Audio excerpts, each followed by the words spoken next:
రేపే మార్చి 6వ తారీఖు శుక్రవారము సంకష్టహర చతుర్థి. చాలా విశేషమైనటువంటి రోజు.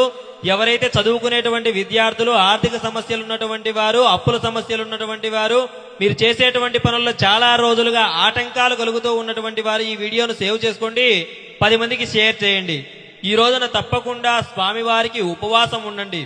అంతేకాదు ఈ రోజున స్వామివారి యొక్క అష్టోత్తరాలు కావచ్చు, గణపతి స్వామివారి యొక్క స్తోత్రాలు కావచ్చు, ఉదయం నుండి సాయంకాలం వరకు మీకు వీలైనప్పుడు తప్పకుండా చదువుతూ ఉండండి. స్వామివారికి మీ మనస్సును దగ్గరగా ఉంచండి. అంతేకాకుండా ఈ రోజు సాయంకాలం తప్పకుండా స్వామివారి దేవాలయాన్ని సందర్శించండి. స్వామివారికి గరికను మరియు బిల్వపత్రాలను సమర్పించండి. అంతేకాకుండా స్వామివారికి లడ్డూలు కావచ్చు, ఉండ్రాళ్లను కావచ్చు నైవేద్యంగా పెట్టండి. సాయంకాలం చంద్ర దర్శనం చేసుకున్న తరువాత మీ ఉపవాసాన్ని విరమించండి. ఈ విధంగా చేయడం వల్ల తప్పకుండా గణపతి అనుగ్రహం మీకు లభిస్తుంది. ఓం గం గణపతయే నమః అని తప్పకుండా